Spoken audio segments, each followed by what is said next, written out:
সুপ্রভাত বন্ধুরা, আজ হলো 18 জুন বৃহস্পতিবার। আজকের সকালের বিশেষ খবরগুলি হলো: চিকিৎসকের প্রেসক্রিপশন ছাড়া আর মিলবে না কাশির সিরাপ, নির্দেশ জারি করল কেন্দ্র। বিস্তারিত থাকবে প্রতিবেদনে। এবার ভাঙনের আশঙ্কা বিজেপিতে, বিধায়কদের হোটেল বন্দী করেছে গেরুয়া শিবির। শিলচরের সোনাই বিধানসভা এলাকায় নদী ভাঙন কবলিত এলাকাগুলি পরিদর্শন করলেন বিধায়ক আমিনুল হক লস্কর। শিলচর ইম্ফল জাতীয় সড়কে একাধিক ধস, যান চলাচল ব্যাহত। রামের মূর্তি বসানো নিয়ে উত্তাল পরিস্থিতি, ইসলামপন্থীদের চাপে বন্ধ হল নির্মাণ কাজ। প্রশ্নের মুখে সংখ্যালঘুদের ধর্মীয় স্বাধীনতা। তাহলে বিস্তারিত খবরে যাওয়ার আগে অবশ্যই ভিডিওটিতে একটি লাইক দিয়ে চ্যানেলটি সাবস্ক্রাইব করে পাশের বেল আইকনটি বাজিয়ে রাখবেন এবং ফেসবুক পেজে দেখে থাকলে পেজটি ফলো করে ভিডিওটি শেয়ার করবেন, যাতে সঠিক তথ্যগুলি সবার কাছে পৌঁছতে পারে। এবার শুনুন আজকের খবরের বিস্তারিত। প্রথম খবর, চিকিৎসকের প্রেসক্রিপশন ছাড়া আর মিলবে না কাশির সিরাপ, নির্দেশ কেন্দ্রের। ওষুধের গুণগত মান এবং রোগীর নিরাপত্তা নিয়ে উদ্বেগের মধ্যে বড় সিদ্ধান্ত নিল কেন্দ্র সরকার। এবার থেকে কাশির সিরাপ সহ সব ধরনের সিরাপজাত ওষুধ চিকিৎসকের প্রেসক্রিপশন ছাড়া বিক্রি করা যাবে না। এই মর্মে ওষুধ সংক্রান্ত নিয়মে সংশোধন আনা হয়েছে। কেন্দ্রীয় স্বাস্থ্য ও পরিবার কল্যাণ মন্ত্রক জানিয়েছে, সিরাপজাত ওষুধগুলিকে আরও কঠোর নিয়ন্ত্রণ ব্যবস্থার আওতায় আনতে এই পদক্ষেপ নেওয়া হয়েছে।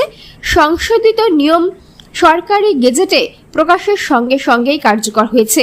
স্বাস্থ্য ও পরিবার কল্যাণ মন্ত্রকে জারি করা বিজ্ঞপ্তি অনুযায়ী 1945 সালের ওষুধ বিধির তফসিলকে এর ওষুধের শ্রেণী অংশের 7ম নম্বর থেকে সিরাপ শব্দটি বাদ দেওয়া হয়েছে। উল্লেখ্য, তফসিলকে এমন কিছু ওষুধের শ্রেণী নির্ধারিত রয়েছে যেগুলি নির্দিষ্ট শর্ত সাপেক্ষে উৎপাদন, বিক্রয় ও বিতরণ সংক্রান্ত কয়েকটি বিধান থেকে ছাড় পায়। নতুন সংশোধনের পরে সিরাপজাত ওষুধ আর সেই ছাড়ের আওতায় থাকবে না। উল্লেখ্য, গত বছরের ডিসেম্বর মাসে সরকার এ বিষয়ে একটি খসড়া বিজ্ঞপ্তি প্রকাশ করে সংশ্লিষ্ট মহলের মতামত ও আপত্তি চেয়েছিল। প্রাপ্ত পরামর্শগুলি বিবেচনা করার পর দেশের সর্বোচ্চ ওষুধ সংক্রান্ত কারিগরি পরামর্শদাতা সংস্থার সঙ্গে আলোচনা করে চূড়ান্ত সিদ্ধান্ত নেওয়া হয়েছে। সাম্প্রতিক বছরগুলিতে বিভিন্ন দেশে দূষিত কাশির সিরাপের সঙ্গে শিশুর মৃত্যুর ঘটনার অভিযোগ সামনে আসে। এরপর থেকেই কাশির সিরাপ এবং অন্যান্য তরল ওষুধের ওপর নজরদারি বাড়ানো হয়। অপরদিকে এবার পাল্টা মার, ভাঙনের আশঙ্কা বিজেপিতে। বিধায়কদের হোটেল বন্দী করেছে গেরুয়া শিবির। জাতীয় রাজনীতিতে এই মুহূর্তে বিরোধী ভাঙনের খেলা চলছে। তৃণমূল ভেঙেছে, শিবসেনার উদ্ভব শিবির ভাঙছে, এমনকি অখিলেশ যাদবের সমাজবাদী পার্টিতে ভাঙন নিয়েও জল্পনা শুরু হয়েছে। এর মধ্যেই কি পাল্টা মারের প্রস্তুতি ইন্ডিয়া জোটের? ঝাড়খণ্ডে রাজ্যসভা নির্বাচনের আগে নাকি বিজেপির বিধায়করা যোগাযোগ করেছেন শাসক জোটের সঙ্গে। তাই তড়িঘড়ি বিজেপি নিজেদের শিবিরের বিধায়কদের হোটেল বন্দী করার সিদ্ধান্ত নিয়েছে। রাজ্যসভার নির্বাচন 18 জুন। মঙ্গলবার থেকেই রাঁচির এক বিলাসবহুল হোটেলে রাখা হচ্ছে ঝাড়খণ্ডের এনডিএ শিবিরের 24 বিধায়ককে। মঙ্গলবার সকাল থেকে এনডিএর একের পর এক বিধায়ক রাঁচির ওই হোটেলে আসা শুরু করেন। বিজেপি দাবি 24 জন বিধায়কই ওই হোটেলে পৌঁছে গিয়েছেন। 18 জুন পর্যন্ত সেখানেই থাকবেন তারা। সব রকম ব্যবস্থা করা হচ্ছে। 18 তারিখ সোজা গিয়ে ভোট দেবেন ওই বিধায়করা। কিন্তু কেন এই সাবধানতা? কংগ্রেস এবং জেএমএম শিবিরের দাবি, শাসক দলের বেশ কয়েকজন বিধায়ক রাজ্যসভার ভোটের আগে তাদের সঙ্গে যোগাযোগ করেছেন। বিধায়কদের তাই বন্দী করে রেখেছে বিজেপি। যদিও গেরুয়া শিবির তা মানতে নারাজ। বিজেপির দাবি, বিধায়কদের ভাঙনের চেষ্টা করছেন মুখ্যমন্ত্রী হেমন্ত সোরেন, তাই সতর্কতা। তবে রাজ্যসভা নির্বাচনে জয় নিয়ে কোনো সংশয় নেই এনডিএর। ঝাড়খণ্ডের রাজ্যসভার ভোটের অঙ্ক এই মুহূর্তে শাসক জোটের পক্ষে। ঝাড়খণ্ডে 3 আসনে ভোট হবে। 81 আসন বিশিষ্ট বিধানসভায় প্রার্থী জয় নিশ্চিত করতে 28 জন বিধায়কের সমর্থন প্রয়োজন। কংগ্রেস জেএমএম জোটের হাতে রয়েছে 56 জন বিধায়কের সমর্থন। টাইগার মাহাতো শাসক শিবিরের প্রার্থীকে ভোট দিতে পারেন। শাসক শিবির থেকে জেএমএম একজনকে প্রার্থী করেছে, আর একজন প্রার্থী করেছেন কংগ্রেস। জেএমএম নিজেদের হাতে 34 বিধায়ক রয়েছে, ফলে তাঁদের প্রার্থীর জন্য নিয়ে এই সংশয় নেই। চিন্তা কংগ্রেসকে নিয়ে। কংগ্রেসের হাতে বিধায়ক সংখ্যা 16, তবে জেএমএম, সিপিআইএমএল এবং আরজেডির সমর্থন পেলে সংখ্যাটা 28 হতে পারে। অন্যদিকে এনডিএর হাতে 24 বিধায়ক ইন্ডিয়া জোটের ভাঙাতে না পারলে তাদের প্রার্থী জেতা কঠিন। যদিও আপাতত গেরুয়া শিবিরকে ঘর সামলাতে হচ্ছে, বিধায়ক দলে ভাঙন রুখতে হচ্ছে। অপরদিকে সোনাইয়ের নদী ভাঙন কবলিত একাধিক এলাকা পরিদর্শনে বিধায়ক আমিনুল। সোনাই বিধানসভা এলাকার বিভিন্ন নদী ভাঙন প্রবণ ও ক্ষতিগ্রস্ত অঞ্চল পরিদর্শন করলেন বিধায়ক আমিনুল হক লস্কর। জলসম্পদ বিভাগের উচ্চ পদস্থ আধিকারিকদের সঙ্গে নিয়ে তিনি সুন্দরকান্দি ঝাঞ্ঝারবালি সোনাই পুরসভা 2 নম্বর ওয়ার্ডের ফরেস্ট অফিস সংলগ্ন তোলার গ্রাম এবং সোনাই ছোট মামদা পূর্ত সড়কের কাপ্তানপুর এলাকার রাঙ্গার পাড় সহ একাধিক নদী ভাঙন কবলিত এলাকা সরেজমিনে ঘুরে দেখেন। পরিদর্শনকালে বিধায়ক ক্ষতিগ্রস্ত অঞ্চলগুলোর বর্তমান পরিস্থিতি খতিয়ে দেখেন এবং নদী ভাঙন প্রতিরোধে দ্রুত ও স্থায়ী ব্যবস্থা গ্রহণের লক্ষ্যে জলসম্পদ বিভাগের আধিকারিকদের সঙ্গে বিস্তারিত আলোচনা করেন। পাশাপাশি স্থানীয় বাসিন্দাদের দীর্ঘদিনের উদ্বেগ, সমস্যা ও দাবি দাবা বিষয়েও তিনি সংশ্লিষ্ট কার্যকরদের অবহিত করেন। বিধায়ক আমিনুল হক লস্কর বলেন, নদী ভাঙনের ফলে বহু পরিবার ও কৃষি জমি হুমকির মুখে পড়েছে। তাই সমস্যার স্থায়ী সমাধানে প্রয়োজনীয় পদক্ষেপ গ্রহণের জন্য বিভাগীয় কার্যকর্তাদের নির্দেশ দেওয়া হয়েছে।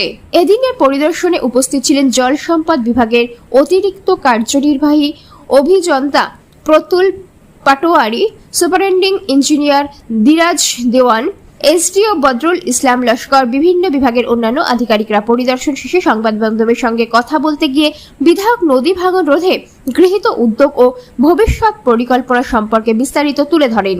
অপরদিকে ইম্ফল শিলচর জাতীয় সড়কে একাধিক ধস, যান চলাচল ব্যাহত। মণিপুরে টানা ভারী বৃষ্টিপাতের জেরে ইম্ফল শিলচর জাতীয় সড়কের বিভিন্ন স্থানে একাধিক ভূমিধসের ঘটনা ঘটেছে। এর ফলে সড়ক পথে যান চলাচল মারাত্মকভাবে ব্যাহত হয়েছে এবং বহু যানবাহন পথে আটকে পড়েছে। মণিপুর ও অসমের মধ্যে যোগাযোগের অন্যতম গুরুত্বপূর্ণ এই সড়কের বিভিন্ন অংশে ধসের মাটি ও পাথর জমে থাকায় ট্রাক, যাত্রীবাহী গাড়ি এবং অন্যান্য পরিবহন পরিষেবা চলাচল করতে পারছে না। ফলে দুই রাজ্যের মধ্যে যাতায়াতকারী যাত্রী ও পরিবহন ব্যবসায়ীরা চরম ভোগান্তির মুখে পড়েছেন। বিশেষ করে সড়কের পাহাড়ি অংশগুলিতে অব্যাহত বৃষ্টিপাত এবং অস্থিতিশীল ভূমির কারণে ধস সরিয়ে রাস্তা পরিষ্কার করার কাজে নানা সমস্যা দেখা দিয়েছে। এই সড়কটি অঞ্চলের অত্যন্ত গুরুত্বপূর্ণ, কারণ নিত্য প্রয়োজনীয় পণ্য ও দৈনন্দিন সরবরাহ পরিবহনের প্রধান মাধ্যমগুলির মধ্যে এটি অন্যতম।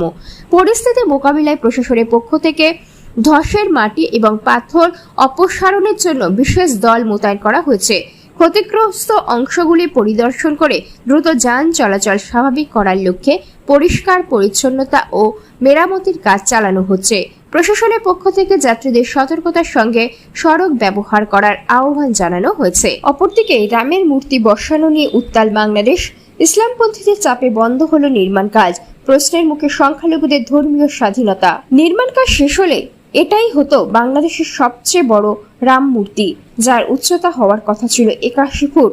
তবে কট্টরপন্থী ইসলামী সংগঠনগুলোর হুমকির মুখে ওই রাম মূর্তি নির্মাণ কাজ ইতিমধ্যেই মূর্তিটির প্রায় 80% সম্পন্ন হয়ে গিয়েছিল, কিন্তু আপাতত সেই কাজ বন্ধ করা হয়েছে। গত কয়েক সপ্তাহ ধরে সোশ্যাল মিডিয়ায় রাম মূর্তি তৈরি নিয়ে বিস্তর চর্চা চলে। ক্রমশ কাজ বন্ধের চাপ বাড়ছিল। শেষ পর্যন্ত চাপের কাছেই নতি স্বীকার করা হলো। ইসলামিক প্রচারকরা মূর্তিটি ভেঙে ফেলার আহ্বান জানিয়ে আসছিলেন। এই ঘটনায় অসন্তোষ বেড়েছে বাংলাদেশের হিন্দু সম্প্রদায়ের মধ্যেই। এছাড়াও প্রধানমন্ত্রী তারেক রহমানের আমলে বাংলাদেশের ধর্মীয় স্বাধীনতা ও সংখ্যালঘু অধিকার নিয়ে নতুন করে উদ্বেগ তৈরি হলো। ভারত ও বাংলাদেশের মধ্যে উত্তেজনা যখন নতুন করে মাথাচাড়া দিয়ে উঠেছে, ঠিক তখনই এই বিতর্ক সামনে এলো। চলতি সপ্তাহের প্রথমেই বাংলাদেশের প্রধানমন্ত্রী উপদেষ্টা জাহির উর রহমানকে দিল্লি বিমানবন্দরে অভিবাসন কর্তৃপক্ষ কিছু সময়ের জন্য আটকে রেখেছিল। ভারতের বিরুদ্ধে তার আক্রমণাত্মক মন্তব্যের ইতিহাসের কারণেই এই পদক্ষেপ করা হয়েছিল। রহমান তার ভারত সফর বাতিল করেন এবং এই অপমানজনক আচরণ এর বিষয়ে ঢাকার তরফে নয়াদিল্লির কাছে তীব্র প্রতিবাদ জানানো হয়েছে। তাছাড়া সদিচ্ছার নিদর্শন হিসাবে প্রাক্তন প্রধানমন্ত্রী শেখ হাসিনার ভারতের নেতাদের, যার মধ্যে প্রধানমন্ত্রী নরেন্দ্র মোদী ও মমতা ব্যানার্জিও ছিলেন, কাছে আম পাঠাতেন। এবছর তারেক রহমান নেপালে আম পাঠালেও ভারতের ক্ষেত্রে তিনি এই প্রথা বজায় রাখবেন কিনা তা জানা যায়নি। ভগবান রামের মূর্তি নিয়ে বিতর্ক কেন? সম্পর্কের এই অস্বস্তিকর পরিস্থিতির প্রেক্ষাপটে বাংলাদেশে ভগবান রামের মূর্তি নিয়ে তৈরি বিতর্ক ব্যাপক মনোযোগ আকর্ষণ করেছে। বাংলাদেশের উত্তরাঞ্চলীয় গাইবান্ধা জেলার পলাশবাড়িতে একটি মন্দির কমপ্লেক্সের অংশ হিসাবে ভগবান রামের মূর্তিটি নির্মাণ করা হচ্ছিল। প্রায় 22 কোটি টাকা ব্যয়ে এই প্রস্তাবিত প্রকল্পটি ভগবান রামের 81 ফুট, ভগবান কৃষ্ণের 50 ফুট এবং ভগবান শিবের 30 ফুট উচ্চতার মূর্তি নির্মাণের পরিকল্পনা রয়েছে। কিন্তু প্রকল্পের উদ্যোক্তা শ্রী শ্রী রাধা গোবিন্দ মন্দির কমিটির সভাপতি হরিদাস চন্দ্র দাস জানিয়েছেন, সনাতন ধর্মের অন্যতম প্রধান ব্যক্তিত্বের প্রতি শ্রদ্ধা নিবেদনের অংশ হিসাবেই ভগবান রামের মূর্তিটি নির্মাণ করা হচ্ছিল। তবে দাস জানিয়েছেন, ইসলামপন্থী গোষ্ঠীগুলি এই প্রকল্পের সঙ্গে জড়িতদের হুমকি দেওয়ার পর নির্মাণ কাজ বন্ধ করা হয়েছে।